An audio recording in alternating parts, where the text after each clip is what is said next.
Virpur Mahalakshmi park સોસાયટીમાં છેલ્લા કેટલાય સમયથી ગટર લાઇનો ચોકઅપ, દુર્ગંધથી રહીશો પરેશાન, ગ્રામ પંચાયત માત્ર દેખાવો કરવા અને આશ્વાસન આપવા પૂરતી. વીરપુરની મહાલક્ષ્મી પાર્ક સોસાયટીમાં છેલ્લા કેટલાય સમયથી ગટર લાઇનો ચોકઅપ થતાં ગંદુ પાણી રસ્તા પર ફરી વળ્યું છે, જેના કારણે સમગ્ર વિસ્તારમાં ભારે દુર્ગંધ ફેલાઈ રહી છે અને મચ્છરોના ઉપદ્રવ સાથે રોગચાળો ફાટી નીકળવાની ભીતિ સ્થાનિકોમાં વ્યાપી છે.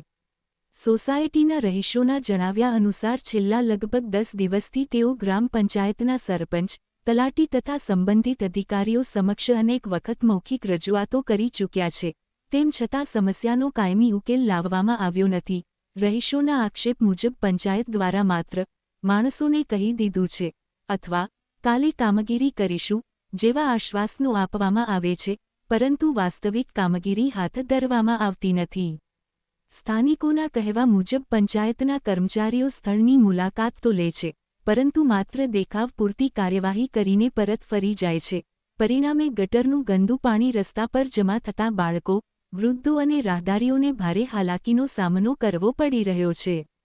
રહીશોએ ચેતવણી આપી છે કે જો તાત્કાલિક ધોરણે ગટર સફાઈ અને જરૂરી કામગીરી કરવામાં નહીં આવે તો મહિલાઓ સહિત સોસાયટીના લોકો ગ્રામ પંચાયત કચેરીએ જઈ વિરોધ પ્રદર્શન અને આંદોલન કરશે.